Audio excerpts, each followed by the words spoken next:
Good morning dear student. आज हम सीखेंगे, सबसे पहले मैं आप सबको बता रही हूँ कि व्याकरण के टॉपिक जितने हमने सीख लिए वो सब एक बार मैं रिवाइज करवाना चाहती हूँ ताकि आपको समझ में आए कि सच में व्याकरण क्या है। ठीक है, सबसे पहले हमने जो चैप्टर सीख लिया है उसकी एक्सरसाइज बाद में करेंगे। अभी आपकी एग्ज़ाम पूर्ण हो गई है। इवन 3 to 8 के बच्चों के लिए आज ग्रुप में पेपर डाला है जो गवर्नमेंट ने वो पेपर दिए हुए। ठीक है, 3-4 के लिए इंग्लिश और मैथ है। 5th ऑनवर्ड इंग्लिश, मैथ और गुजराती तीनों पेपर के पीडीएफ जो पेपर आपको दिए गए हैं वो गवर्नमेंट के द्वारा दिए गए पेपर है, गवर्नमेंट ने निकाले हुए पेपर है। तो वो पेपर भी आपको लिखना है और उसमें ज़्यादातर आप सोच के लिख सकते हो, ऐसे क्वेश्चन आंसर है। ठीक है, तो ये रही जो अभी तक की बाकी की एग्ज़ाम के जो टेस्ट आपको देने वाले हैं इसके बारे में। FA1 एग्ज़ाम पूरी हो गई है तो उसकी नोटबुक अभी तक जिसने सबमिट नहीं की प्लीज़ स्कूल में आके सबमिट करवा जाना।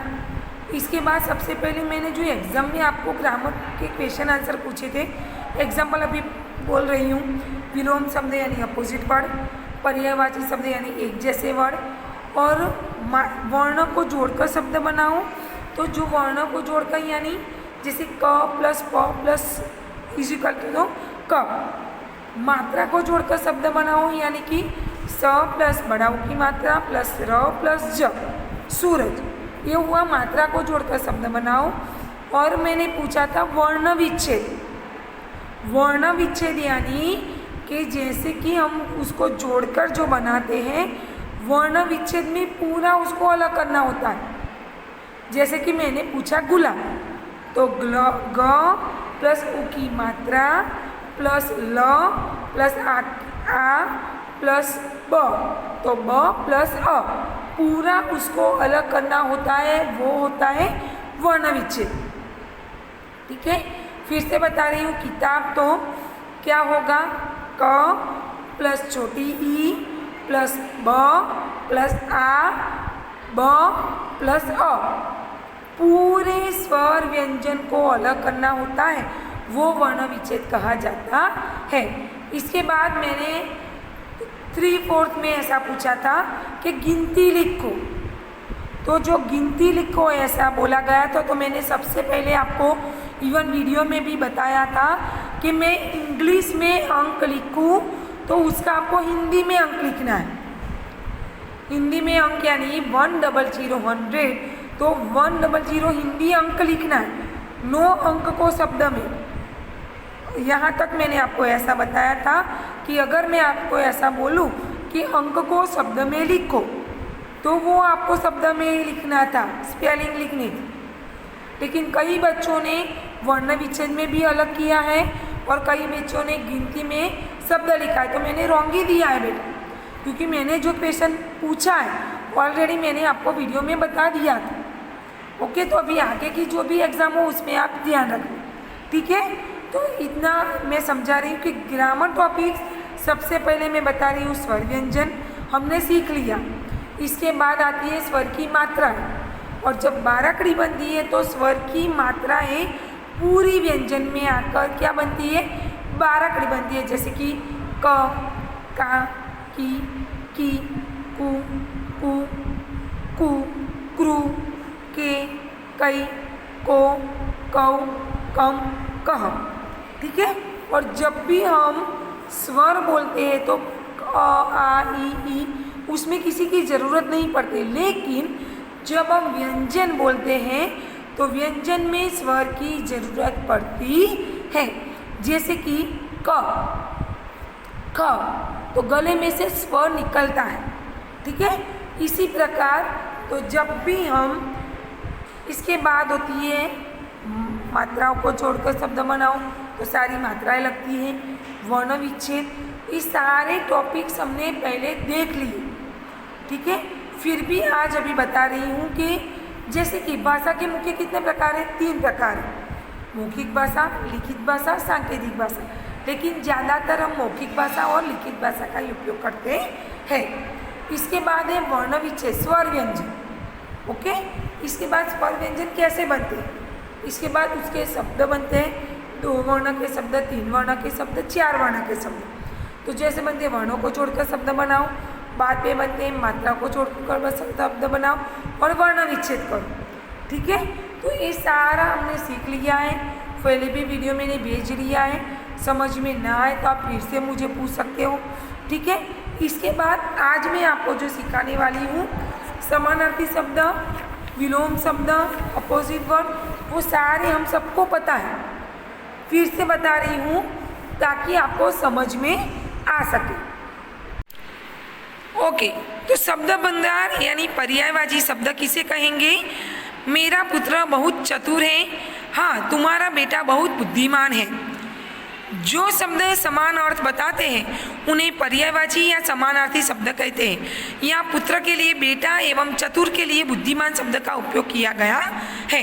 इसके बाद है सारे पर्यायवाची शब्द अंधकार, अंधेरा, तम, तिमिर, अग्नि, आग, अतिथि, मेहमान, आँख, नेत्र, आकाश, अंबर, आदर, सम्मान, ये सारे पर्यायवाची शब्द हैं। तो जैसे आपको धीरे धीरे सारे शब्द आपकी नोटबुक में लिखने हैं। ये सारे शब्द कौन से हैं? पर्यायवाची शब्द हैं। इसके बाद है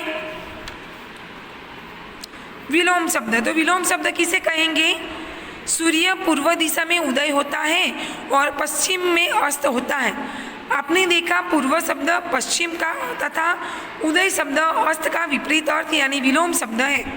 तो विपरीत का अर्थ होता है उल्टा। तो जो शब्द एक दूसरे का विपरीत अर्थ प्रस्तुत करते हैं उन्हें विलोम या विपरीतार्थक शब्द कहते हैं। सफल, असफल, इच्छा, अनिच्छा, ये सारे विलोम शब्द हैं। तो ये सारे विलोम शब्द आपको आपकी हिंदी की नोटबुक में अच्छे अक्षर से 1 by 1 लिखना है। ठीक है, ये सारे विलोम शब्द हैं। इसके बाद है तत्सम के साथ तत्सम विलोम तथा तद्भव के साथ तद्भव विलोम शब्द का ही प्रयोग होता है। जैसे कि प्रातः, सायः, दिवस, रात्रि, दिन, रात, सुबह, शाम। तो ये सारे विलोम शब्द थे। इसके बाद है श्रुति श्रम भिन्नार्थक शब्द, यानी पृथ्वी एक ग्रह है, यह मेरा गुरु है। ग्रह यानी पृथ्वी का ग्रह और गुरु यानी घर। तो ऐसे शब्द जो सुनने में समान हो परंतु जिनका अर्थ भिन्न हो उसे श्रुति सम भिन्नार्थक शब्द कहते हैं। अनल, अनिल बोलने में एक जैसा लगता है लेकिन उसका अर्थ अलग अलग होता है। तो ये सारे शब्द मैं आपको इसीलिए भेज रही हूँ ताकि आपको समझ में आ सके। आपको एक साथ सारे शब्द लिखने नहीं है लेकिन 1 by 1 आपको नोटबुक में लिखने हैं। इसके बाद है अनेकार्थी शब्द। अनेकार्थी शब्द यानी आजकल सोना महंगा होता जा रहा है, 8 घंटे सोना आवश्यक है। तो सोना यानी एक सोने का अर्थ है गोल्ड और दूसरे सोने का अर्थ है सोना। ओके, तो जिन शब्दों के एक से अधिक अर्थ होते हैं उन्हें अनेकार्थी शब्द कहते हैं। अंक यानी गिनती, गोद नाटक के भाग, तीर यानी बाण, नदी का किनारा। तो ये सब क्या है? अनेकार्थी शब्द दिए गए हैं। तो अभी तो ये सारे शब्द आपको धीरे धीरे पढ़ते रहना है। इसके बाद है अनेक शब्दों के लिए एक शब्द। रवि मेरा छोटा भाई है, हाँ मैं आपका अनुज हूँ। अनुज यानी छोटा भाई। बच्चों ऊपर दिए गए वाक्यों में एक ही बात को अलग अलग ढंग से कहा गया है। पहले वाक्य की अपेक्षा दूसरा वाक्य अधिक प्रभावशाली है। क्रम शब्दों में बात करना भी एक कला है जो कि भाषा को सजीव व प्रभावशाली बना देती है तथा नीरसता से बचाती है। भाषा को सुंदर व सजीव बनाने के लिए हम अनेक शब्दों के स्थान पर एक शब्द का प्रयोग करते हैं। तो यहाँ पे बताया गया है दैनिक जीवन में भी हम कई स्थानों पर अनेक शब्दों के लिए एक शब्द का प्रयोग करते हैं। जैसे हरिलाल मजदूरी करता है, मजदूर। सैनिक रक्षा करने वाले हैं, रक्षक। नीरा ने प्रशंसा के योग्य काम किया है, प्रशंसनीय। उपसर्ग तथा प्रत्यय लगाकर भी वाक्यांश के लिए एक शब्द बनाए जाते हैं। जैसे जिसका आकार न हो, निराकार। वर्ष में एक बार होने वाला, वार्षिक। तो ये सारे वाक्यांश के लिए एक शब्द है जो आपको हिंदी की नोटबुक में अच्छे अक्षर से लिखने हैं और आने वाली एग्जाम के लिए प्रिपेयर भी करना है। ये सारा मैं अभी आपको दिखा रही हूँ। ओके, तो ये सारे जो शब्द भंडार में हमने देखे, वाक्यांश के लिए एक शब्द, अनेकार्थी शब्द, पर्यायवाची शब्द, भिन्नार्थक शब्द, विलोम शब्द, ये सारे आपको पढ़ने हैं। और ये वाक्यांश के लिए एक शब्द आपको सबसे पहले नोटबुक में लिखना है कि एग्जाम के आने वाली एग्जाम के लिए प्रिपेयर करना है। फिर से बता रही हूँ, ग्रामर के जितने टॉपिक्स मैंने आपको रिवाइज करवाया, तो आपको ये हर बार वीडियो देखते रहना है ताकि आप अच्छी तरह से समझ पाओ। एग्ज़ाम के लिए कुछ भी डाउट हो तो आप मुझे कॉल करके भी पूछ सकते हो। और जिसने भी एफए की नोटबुक, टेस्ट की नोटबुक जिसने सबमिट नहीं करवाई है, वो आप स्कूल में सबमिट करवा जाना। God bless you, take care, have a nice day.